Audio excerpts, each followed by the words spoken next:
Hello, everyone, and welcome back to Odd Ones. Today, I have a pretty short video, pretty short podcast for you guys today, fidgeting around with everything. Um, as you can tell, my beautiful wife isn't here with me today. That's because she's not feeling good. She's okay. She had a virtual doctor's appointment today, which is always weird to me because it's like, how do these people know what's going on with you? If it's virtual, especially if it's something like she's going through, which we're thinking it's some kind of infection, probably kidney infection or something like that. But again, it's like how do you know what's going on if you're not doing tests on these people? But she was not feeling good, so she was wanting to just you know be able to go to the doctor and get some kind of antibiotics going and all that good stuff. So she's in there resting right now. It's like 1, 2 o'clock in the morning, somewhere around there. Um, but I wanted to get on here to give you guys kind of an update because it's been a couple weeks. Normally, we try to post twice a week.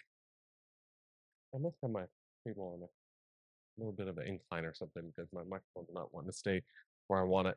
But anyway, yeah, I wanted to give a little bit of an update and then also give some advice for everybody out there. I mean, it goes for everybody, but obviously, I'm giving the man's perspective here. But yeah, as far as Larra goes, hopefully she starts feeling better. She's really been not great, and I've had to work, and the kids have been in school, so it's kind of lonely for her. But luckily, I was able to come home today and just spend some time with her, and we watched a movie as family together, and so that kind of got her hopes up a little bit, and so she'll be back up on her feet and coming over here and recording with me some more. We'll get back to the books that we have over there and all that good stuff. But in the meantime, I'm probably gonna just record a couple of short videos and get them out there so you guys can still watch us and engage and all that good stuff.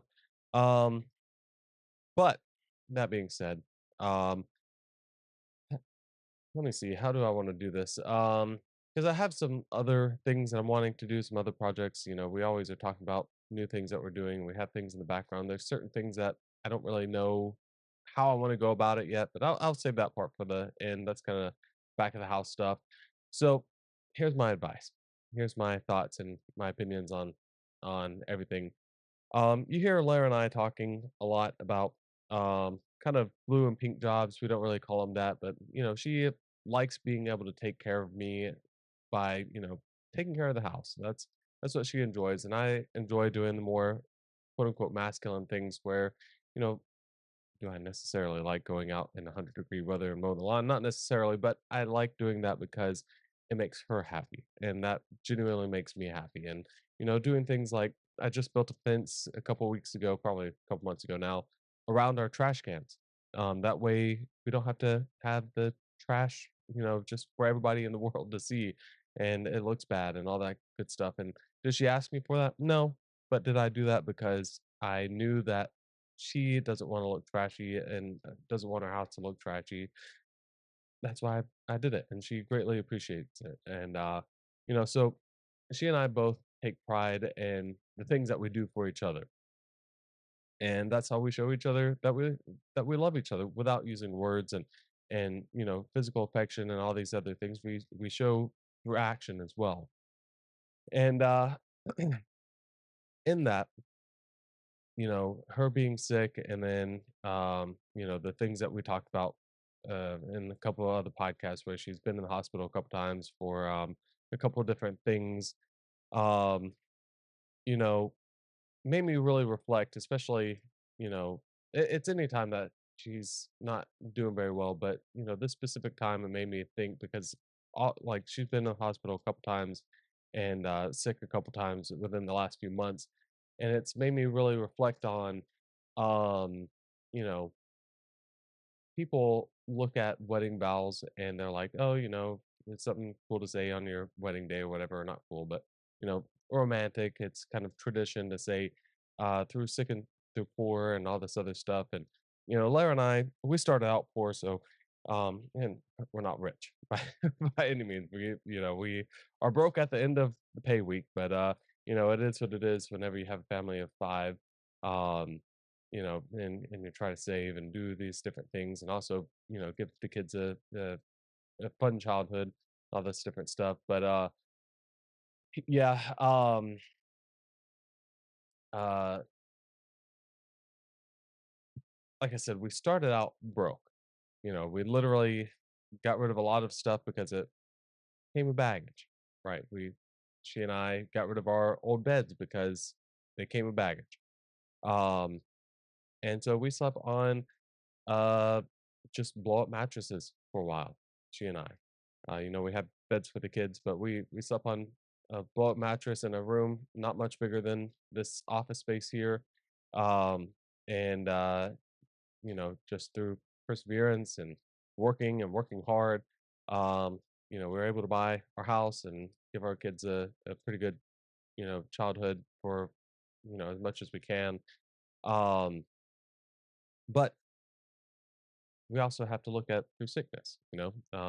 Lara has had she has celiacs, so and all this stuff she can talk about later. I don't want to put her perspectives, through my opinions and through my filters and stuff like that. I want her to be able to tell her stories, and she will. She's very much wants to, but she has celiacs, and that really causes a lot of problems if she eats any kind of gluten. She also has anxiety and stuff like that, things that she's dealt with for a long time. And, you know, a few things that have gotten her down and out. But, recently, um, just these hospital visits, and again, how I said, um, there were so many in such short notice. Again, it made me reflect on the sickness part of it. Neither of us are getting any younger. I'm 33 almost. Well, November I'll be 34, and she's 40, and neither of us are getting any younger. And no one is. Nobody's freaking reversing time. We're not Benjamin Button here. Um, but makes you reflect on the sickness part of it and what are our responsibilities during those times, and how do we help out around the house, even if it's a minor cold or COVID or any of these different things that are going around right now. Um, what do we do as a spouse?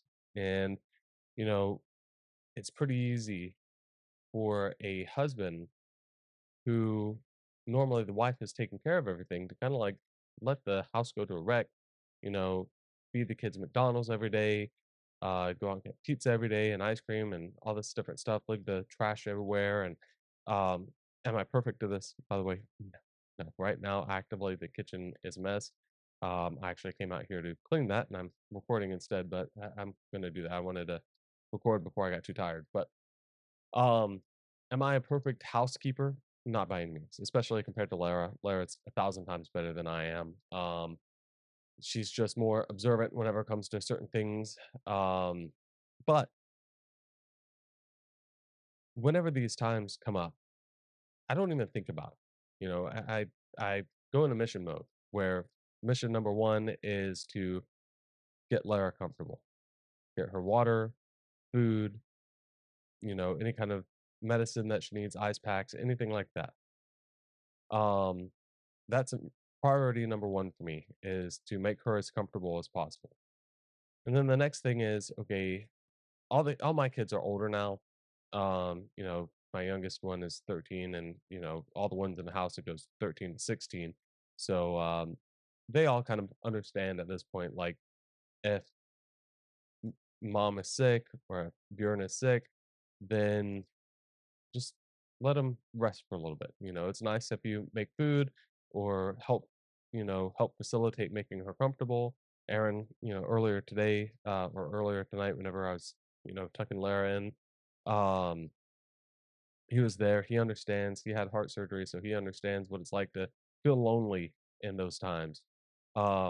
Whenever everybody's kind of afraid to be around you almost because you're sick, and um, so he's really good about being compassionate with that, and so are the other kids. But he just understands on a different level than anybody else in the house possibly could. Um, because I mean, he was down for months, months and months and months because he, had his heart surgery and then got out of the hospital, came home. We were taking care of him here. He got an infection, had to go back to the hospital, all this other stuff. Laura and I did a podcast about it a long time ago, but I think we may have taken that one down because it's just so old and some of the things weren't relevant. Um, so we'll probably go back and record that. I think I may have left that one. I can't remember, but um, again, he's just really compassionate and also goes into that mission mode for me. So I was in there helping Lara get comfortable, and I was just telling him things to do. I was like, "Hey, go see if we have any, of this medication. Go see if go get her ice pack. Get a towel so it's not so cold on her. All this other stuff." And he was just Johnny on the spot, just making it happen. Um, but yeah, that's number one is making her as comfortable as possible. And then after that, um, again, the kids are old enough now that they're not trying to be all over Lara while she's sick. Before they were all wanting to kind of flock to her, and now she's kind of worried about that and anxious about that, and then also trying to get better and all this different stuff. So my second job is to distract the kids away from her, um, kind of make this enjoy not her being sick enjoyable, but make them having an enjoyable time while it's just me, So I've tried to play video games or, um, you know, do a movie and like get some snacks and stuff like that. And so yeah, it's very much time for me to get into that mode as well, while not leaving her completely alone. And that's kind of the tricky part. But then mode number three, and all three of these are equally important. You can't neglect one or the other, or her being comfortable and the house being clean, but the kids are in there messing with her. Well, now that's going to disrupt her, being comfortable. So rule number three is making sure the house is clean, and taking care of the duties that she normally would take care of. Again, is it going to be to the, is it's going to be to my reasonable standard? Yes, but is it going to be their first standard? Probably not. And she's probably going to want to come out and kind of do a pseudo spring cleaning behind me. Um, but I know, and again, everybody's going to be different. Maybe your wife or husband doesn't care if the house is clean. He just wants you to be there with him or with her while she's sick the whole time. Um, you know, so all of this advice, your mileage may vary. Um, but for me, I know for Lara, her waking up from this sickness and coming out of it into a dirty house is going to be so much stress on her that she might end up getting sick again, or have resentment, or whatever the case may be. Usually it's like she gets overwhelmed. That's kind of thing for her, is she would get overwhelmed whenever she gets out of being sick and then it's a dirty house. So I really try to make sure it's not dirty. There's certain things like today she got up while I was at work, and she was sweating because of her fever, and she was like, I can't stand the bed being this way. The rest of the house was clean, but the bed was nasty, essentially because she was sweating in it all night, and all this different stuff. So she got up and washed her bedclothes, and overwhelmed herself, or made exhausted herself is a better word. So as soon as it all came out of the dryer, I went and made the bed for her so she had a comfortable place to lay. Um, there's clothes in there that I need to put away, but this is all part of the job. Being a husband and a wife is a job. You know, it is about love, and it is about caring for each other, but sometimes the love isn't everything. It's a huge chunk of the pie, but the love isn't everything. Um, and sometimes you just have to get the job done, whether you like it or not. I find um, great pride in being able to maintain the house by myself while I'm also taking care of my wife. I find I feel like I'm showing everybody in the house love whenever I'm doing that. Is it easy? No. Do I feel overwhelmed by the end of the night? Yeah. Do I need to decompress, and do I feel flooded and kind of stonewalled by the end of the night? Sure. And so I will take that time by myself to sit, keep an ear out for Lara, make sure she's okay, and just sit for 30 minutes, an hour, just either scrolling, reading, whatever the case may be. And that's important too. You don't want to be taking care of everybody else, and then by the end of the night, you're just wore out, and now you're also sick or overwhelmed, or just so wore out that you can't do anything the next day because you don't know how long your spouse is going to be sick. You know, Lara is such a compassionate person and feels so much guilt during these moments whenever she's sick that she'll kind of force herself to be better for a short amount of time to come and help me instead of getting better. And so I have to kind of like force her to be better, but also take care of myself in these moments. And you know, I'm pretty low maintenance for the most part. So, if the kids are not fighting and bickering and everything like that, I can handle the rest of it with zero problems. Because I can also, after I get done cooking, and I wait until everybody goes to sleep to clean. That's just easier for me. But whenever I get done cooking and everybody's, just hanging out and playing video games and stuff like that, my tank is being filled. It's whenever people are fighting that at the end of the night, I just have to kind of, you know, settle down and be by myself. But none of that is here nor there. The main part is, us, especially as men, because some of the stuff outside can kind of go to the wayside. Is it going to be frustrating getting up and having to mow the grass? Sure, but realistically, unless it's the middle of summer and it's raining and all this other stuff, the grass doesn't have to be cut every day. The house doesn't have to be pressure washed every day. Somebody else can take out the trash, and that's not adding too much more to their plate. The car doesn't have to be maintained every single day. If you pump your gas for your wife every time, uh, or maybe you're low on gas, would it be nice if she would go and do that for you? Yeah, but you're not adding too much compared to wifely duties. A wife, especially somebody like Lara, who wants to do these certain things and has these standards, um, if those aren't maintained every single day, and luckily the kids, they have a chore chart and they all go through it. But if they're not maintained every single day, then the house is going to fall apart. That's why I have a great respect for my wife. That's why I have a great respect for Lara. That's why I have a great respect for anybody who takes on the housely duties. Not just a wife, but maybe it's a stay-at-home dad, or maybe it's a single dad. I've been there.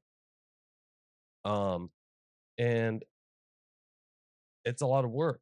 It's a heck of a lot of work to maintain the house, and um, so it's our responsibility to put that load on our shoulders whenever. You see that little jig I did? Got to put that load on our shoulders and just get it done. And also comfort our spouse and say, it's okay. It's okay to be sick. It's okay to cry. It's okay to do these things while you're not feeling good. It's okay. I got it. And just hearing that, understanding that on their behalf will make them feel so much better as far as like, okay, I can rest. I have time to rest. And that's our job. That's our job as spouses. That's our job as husbands and men, is to the people around us that aren't feeling good or isn't at their 100%. It's our job to say, it's okay. I got you. I have you. I'm holding you. It's okay. It's okay for you to get that from somebody else too. I want to make that perfectly clear that it's perfectly fine for you to get that same kind of comfort whenever you're sick. I was one of the last podcasts that I did with Lara, I was talking about how whenever I had COVID, I made it a point, like, yes, I'm gonna accept your food. Yes, I'm gonna accept your medicine. Other than that, I'm gonna get through this on my own because, you know, she didn't really make me feel bad or guilty or anything like that. But there has been times where she has said, you know, "Oh, oh, you're a whiny baby whenever you're sick," and that's kind of like I don't blame her for that. She apologized profusely to me off and on camera about that. So I don't really blame her. That's a stereotype that is pushed around on the internet. That you know, I can't speak on other men's behalf, but on my behalf, I know that I'm not a crybaby whenever I'm sick. I've suffered ear infections all my life, and you know, I just toughed it up. I just made my way through it. Um, and that's just what I do. Do I appreciate it whenever Lara steps up and is doing everything for the house whenever I'm sick? Absolutely. I don't have to worry about a damn thing whenever I'm up and out of bed because my wife took care of it. I don't have to worry about if the kids made it to school on time.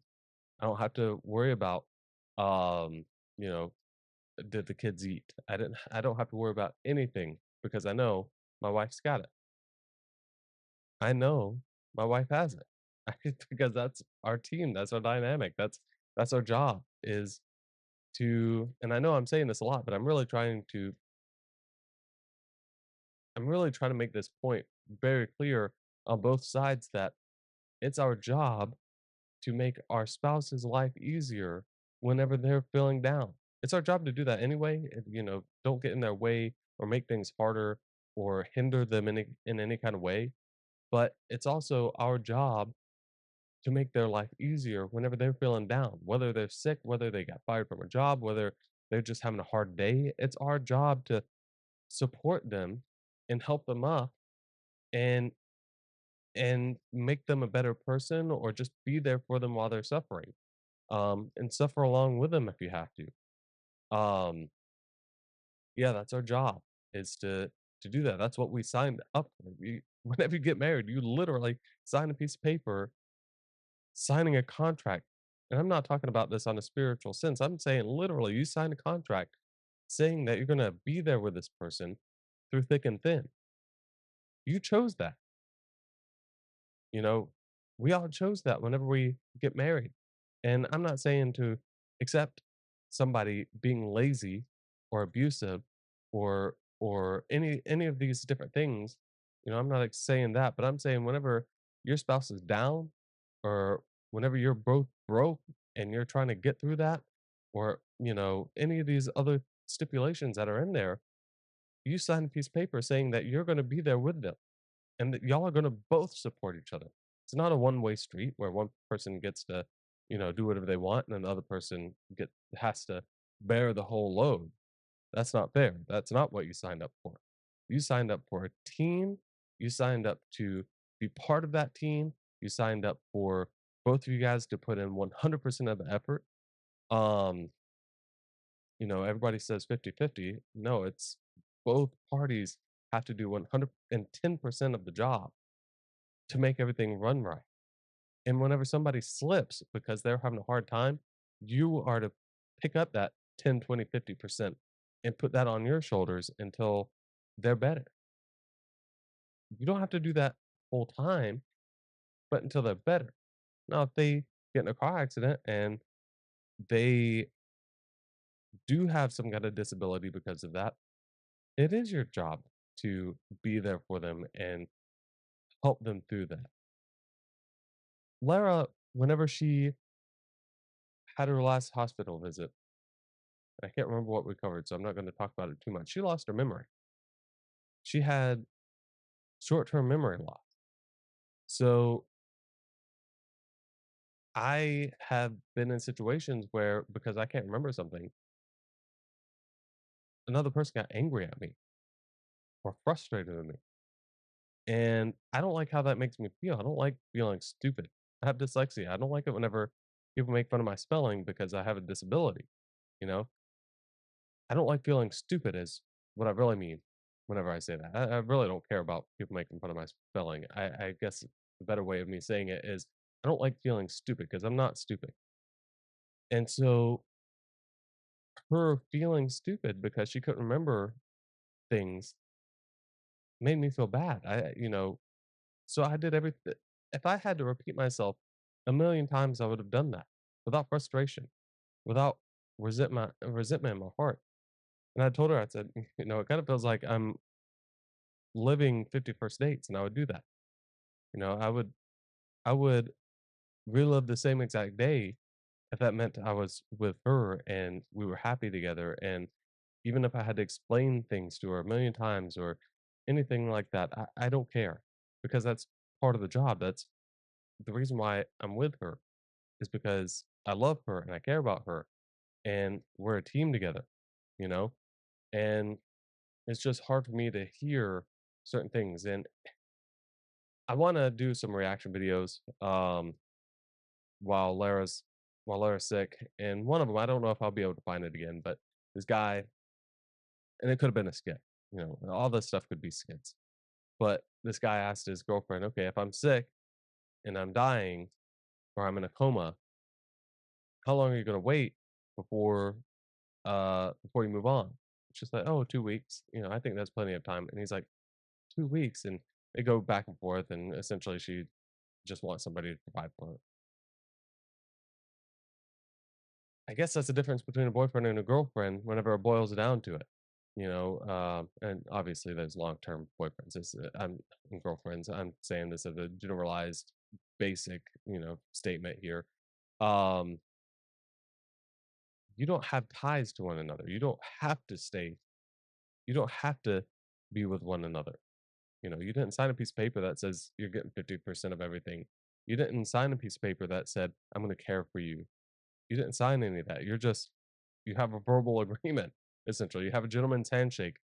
Um, you know, where in a marriage, you are, and again, I'm not saying any of this from a spiritual sense. If you're Christian and you believe that once you get married, you're one soul, that's your thing. What I'm saying is strictly from a world mindset, right? You have entered into a contract with this person. And again, I know I'm repeating myself and I'm sorry for that, but I'm really trying to press this, how important kind of working things out is. Um, but I lost my train of thought. Talk about memory. But long story short, as far as all that's concerned, is we have a job to do as spouses, and um, our job is to take care of one another. That's what it boils down to. Again, if your spouse is being hateful towards you, if your spouse is, you know, constantly hurting you in emotional or physical sense, that's not what I'm talking about here. That's a totally different subject. I'm just talking about if y'all are both struggling financially, if you're both struggling health wise, or one person is struggling health wise, it's your responsibility to help. And yeah, I think I was going to the subject of like long term health care. Yeah, I mean, that's still your job is to be there with that person. If they start becoming mean and like they're a changed person, I don't really know. That's kind of a harder spot. I would have to reflect on that a lot more than what I have. But no, that I mean, if Lara would have had memory loss for the rest of her life, it is what it is. She's still my wife. I'm still going to take care of her. I'm still going to be there for her. Still going to be here for my kids. Even though some of them aren't biologically mine, they're my kids, and I'm not going to just say, "Oh, see y'all later. Your mom has brain damage. I'm gonna leave now." You know, that's wrong. It's wrong to do to just give up because somebody's sick, because somebody's hurt, because somebody has some kind of disability. It's wrong to just okay, I'm done. You know, um, and that's a hard subject.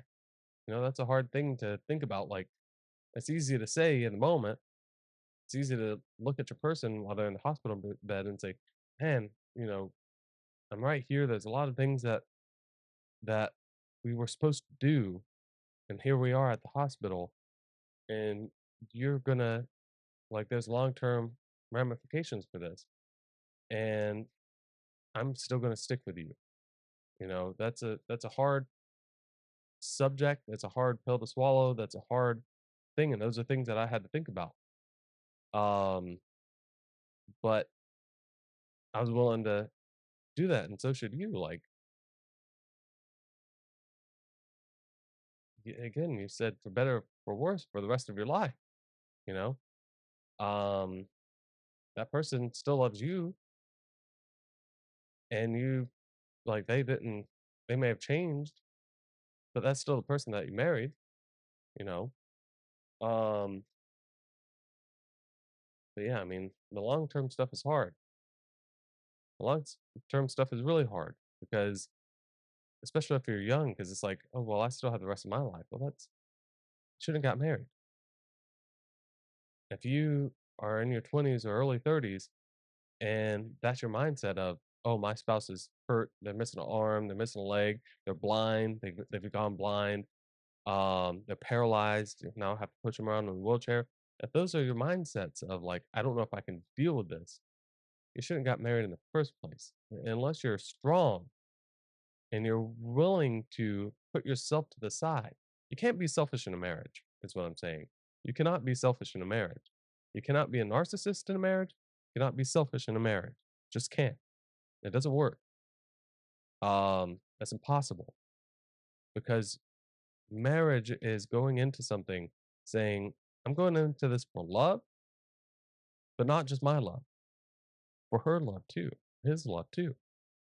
You know, a lot of people go into a marriage because they want to feel love or they want to expel that love and give it to somebody else for their personal feelings. Because it feels good to give your love out. It feels good to, if you have a little cousin and you are going out and you're spending the day with them and you give him an ice cream cone and seeing how happy he is.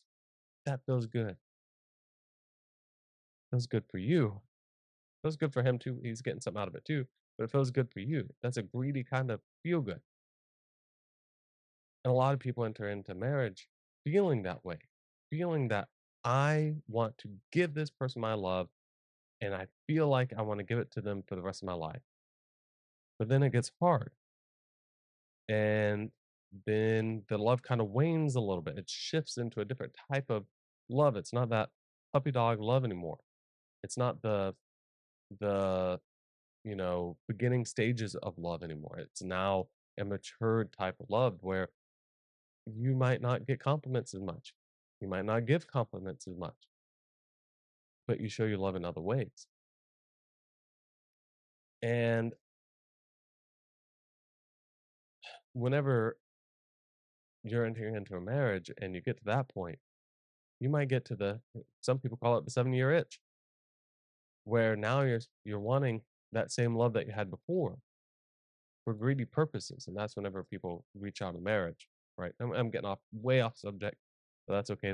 This is going to be a rambling video. Either way, I didn't really have anything planned out per se, but um, yeah, that's how people go outside of marriage for that kind of love because they entered into the marriage out of greed. They entered into the marriage because they wanted love. They wanted things out of it. They wanted something. And it's never going to work. Never going to work. Your marriage is not going to work. If you want that kind of love, date. Say, hey, this is not going to be a serious relationship. I want to give you love because it makes me feel good. Tell somebody that. Maybe they'll agree. Maybe they want the same thing. Marriage is not that same thing. Marriage is in 40 years, you might have cancer. I'm going to sit there and I'm going to take care of you while you're going through that because I love you and because that's my job is to take care of you. And because we have that time together, because we have family together and there's a lot of different variables other than just I want to give you love and I want your love. That is the reality. That is reality of marriage. That's a reality of a long-term relationship. even if you don't want to sign the paper, even if it's not a government contract, I've kind of talked about that a lot here. Even if it's not a government contract, but you go to maybe it is a spiritual thing, but you go to a shaman and you say, "We want to get spiritually bound and call it marriage." Even if that's the case, you can't go into it greedy. It's the same thing. It's all the same thing. You are tying yourself to somebody else. And the best way to think about it is if you are if you are with somebody else, they are part of you. And this part is going to sound a little bit convoluted, a little bit odd in a way, because I'm talking about how you can't enter into a relationship selfish and all this other stuff. But realistically, at the same time, there's a dual minded kind of duality to this. At the same time, that person is now part of you. That person is yours. You are there. Y'all are both each other's. And they are part of you now. And I'm not, again, this is not a spiritual thing. I'm talking very much in hyperbole here. But they are part of you. They're your family. They are your wife, your husband, or a long term relationship, however you want to word it. That person is part of you. And so if you're allowing that person to get hurt or just stay down in the dirt by themselves, you are hurting you because that person is now going to say, okay, while I was sick, you were lazy. You just trashed the whole house. You and the kids just, did whatever. You let the kids color all over the wall. So they're going to come out of that room being better. I don't want to say completely healed, but they're going to be better and then have immediate resentment towards you because you allowed the house to be dirty. And now they have to, after they've been sick for 2 weeks, they've lost weight, they've sweated, been dehydrated, they've done all this other stuff to try to heal. And now they have to come out of their room and deal with this. They're going to have resentment towards you. It might be temporary, but if that happens again and again and again, where they get knocked down, whether it's from work, whether it's from being sick, whatever the case is, that resentment's going to continue to build. And now they're going to have a hatred towards you. They're no longer going to love you as their wife or as their husband. They're going to disrespect you. They're not going to care about you.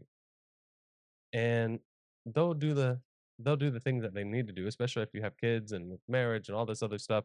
If there's a spiritual belief behind it, there's a lot of variables as far as that goes too. But yeah, they're going to have a hard time leaving because of those things.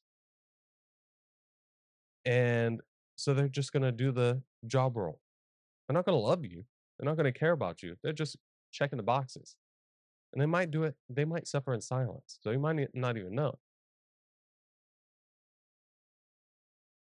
And so you're hurting yourself because now this person isn't one gonna they're not gonna want to show you the love in your love language. We've gone over that book. So they're not gonna want to love you in the way that you want to be loved anymore. They're not, if your thing is physical touch and quality time like mine is, they're not gonna want to touch you. They're not gonna want to, Lara scratches my head at night. She wouldn't want to do that. She wouldn't want to be around me if while she was down, I didn't help. Or if I just let everything go to shit. She wouldn't want to help. I mean, she wouldn't want to show me my love. She'd want to be left alone and give that love to other people. And I'm not talking about cheating. I'm talking about going to work and spending more time with her work buddies compared to you.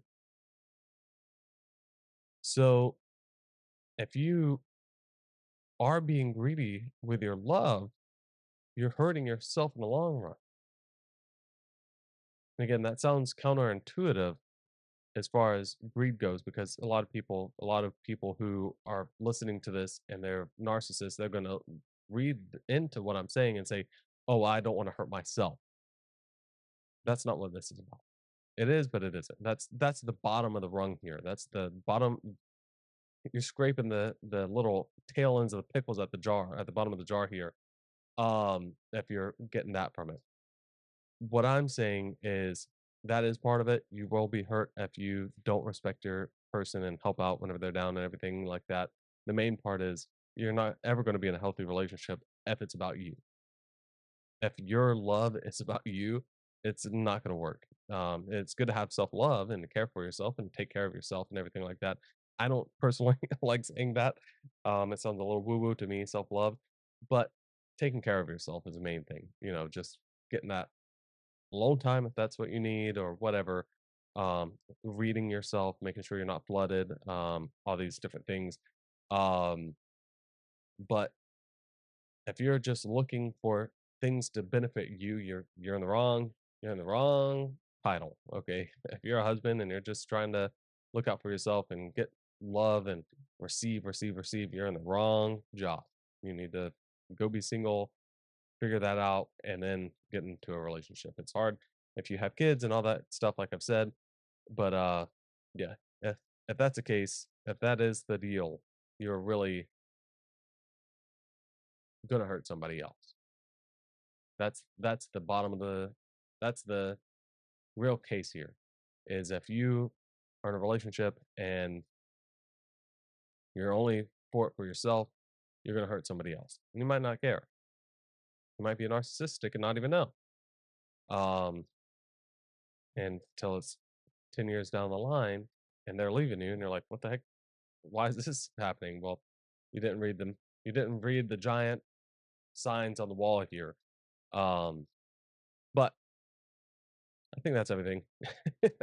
I went down a deep rabbit hole. I'm glad I did. I didn't think I was going to get, looking at my timer over there, I didn't think I was going to get 40 some odd minutes out of this. I thought I was just going to come on here and just like be too exhausted. But it's like as soon as I get in front of the camera, I get reinvigorated. But if you made it this far, you obviously care about me and Lara and our family and our podcast and everything. So, um, I like kind of workshopping. This kind of works better whenever I'm live. But I figured I would do it here. Uh, we've talked about a couple things here. In the past, some ideas. I'm totally switching subjects. I'm done with relationship stuff right this second. So, this is now talking about other channels, other avenues. We've talked about a couple different things. One of which is my Beyond the Wanderer. That is going to be my spiritual channel. I'm Life is getting in the way of that one. I want to record a few episodes of that before I release them because I know that they're going to take me a while. I'm probably going to do some shorts reading from some certain books. You'll have to go and check out the channel whenever I get those up there. And then, yeah, so that one's going to be the big work in progress one because I have to do a lot of research with that one. But the one that I'm really excited about now, excuse me, is a gaming channel because I have a couple of ideas in my head. Excuse me, again, one more. Sorry, I have a couple of ideas in my head. Um, One is I kind of want to do like not reviews, but like lore and breakdowns of games. So, like, say for instance, I'm just looking at some games over there. Say Left 4 Dead. Like kind of looking at the studios, doing a deep dive in these games. But I also want to do let's plays. So I'm kind of in this. This is kind of what's holding me up. Um, I want to do the deep dives into the games, and then like have a playlist. So it's like the first video in that playlist would be the deep dive, and then after that it'd be just a bunch of let's plays of that game. I think that'd be interesting, but I'm also afraid that the breakdowns would get lost because obviously there are going to be a lot less episodes in the breakdown than it is of the breakdown than it is of the actual gameplay itself. So I'm kind of on the fence. And then the other, so that's like one. It's almost like a Venn diagram. One side of it's the um breakdown videos. The other side is like the let's play, and then in the middle is what I just said.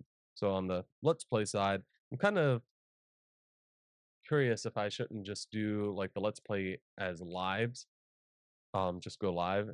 My only hang up with that is um I have a lot of internet problems because it's like can't remember how much internet I pay for, but it's like by the end of the month because I have so many kids and everybody's downloading games and watching YouTube and just runs the YouTube while they're at school. I don't know why they do that, but they just leave YouTube running at home while we're all gone.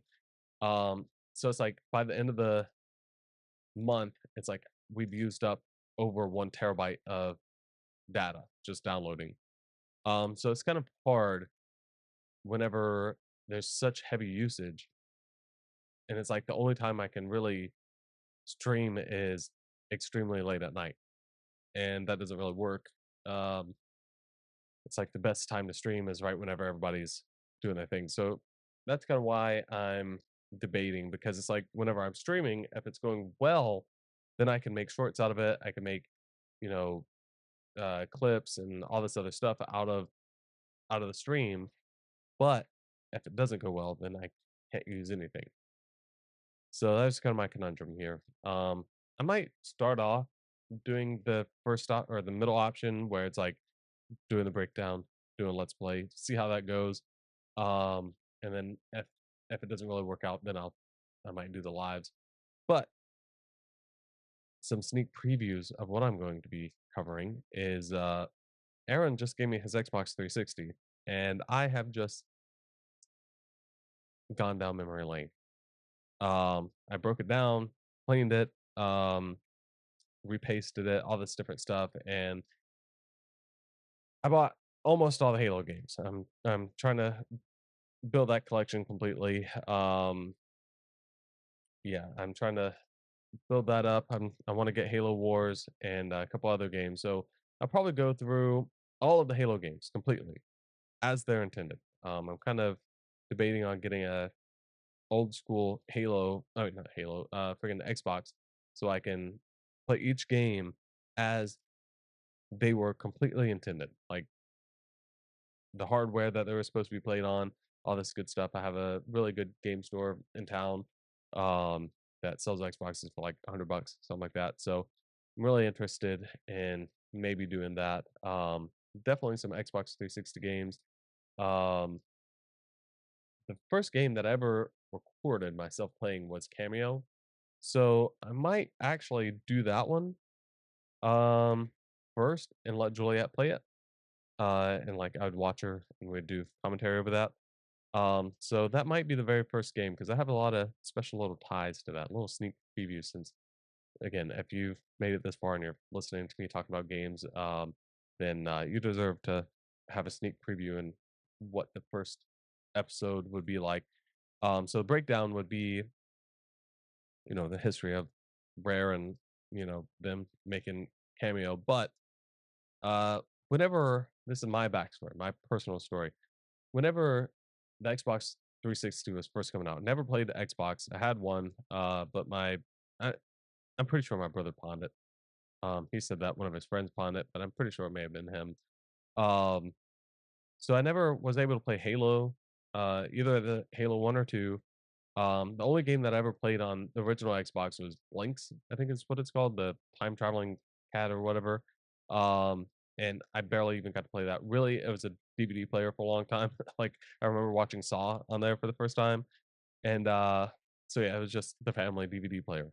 Um, but yeah, somebody stole that and sold it, and then I kind of halfway convinced my grandma to get me a PS2. So I was like, "Oh, this will be our DVD player at your house," and pretty much just played it. Um, so I was a PS2 kid, and then the Xbox 360 was coming out, and that was coming out before everything else, if I remember correctly. So my mom, bless her heart, she was low income, single parent, all this, all this different stuff. So very much like didn't think ahead of time, but also did. So how she worked things out for Christmas and holidays, birthdays, all this stuff was layaway. That was her main thing was lay away everything.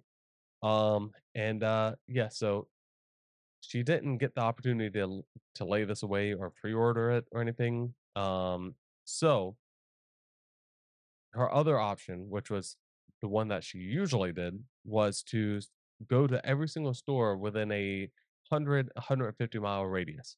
Like whenever she got me Pokemon for the first time, I think yeah, I think it was Gold and Silver. She went to like a place almost an hour away.